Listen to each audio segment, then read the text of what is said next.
nagustuhan ko talaga itong super night mode nitong Itel S23 Plus. Pero hindi ko nagustuhan ang kanyang 10x zoom. So ang front camera niya ay 32MP AI portrait camera. Katunayan, ito nga yung ginagamit ko pagbablog nitong mga nakaraang araw. Ito yung daladala natin sa pagbabike at pag lumalabas ako outdoor nung may event sa SM. Para kang mayroong mini photo video studio sa iyong pocket. Yung low light capability ng camera niya with large aperture f/1.6 super night mode. So gustong gusto ko yan. Ito yung mga samples ng photos na naka super night mode ang kanyang setting.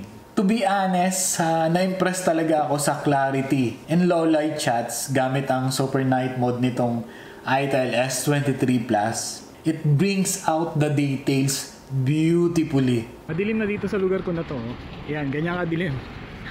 Pero na-adjust niya yung brightness oh.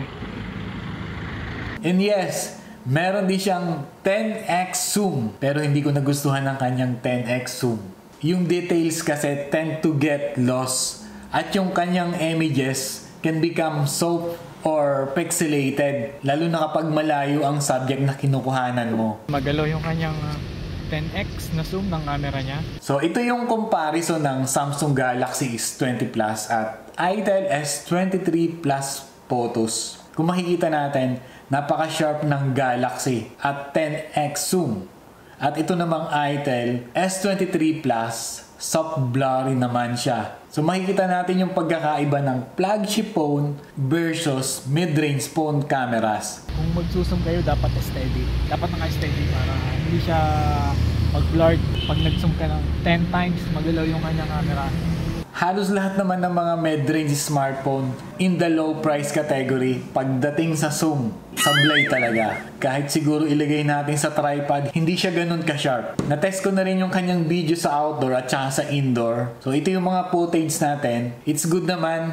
Ang isa lang sa napansin ko, kapag gumagalaw yung pagkuha mo sa kanya, medyo struggle yung kanyang focus. Kagaya nitong Christmas tree na to, ito ay sa SM City Lucena. Parang biglang may tumatalon. Wala namang problema sa akin ng stabilization. Good siya. Pero ang isa pang concern ko, itong footage na to na naglalakad si Michael, ang setting nito ay against the light. Naglalakad siya toward the sun. So tingnan nyo yung sky. Medyo overexposed siya compared dito sa kuha ni Samsung S20 Plus. Pero tanggap ko naman yan dahil flagship phone itong si S20 Plus. Mas magugulat ako kung mas sharp at dated itong kay Itel S23 Plus.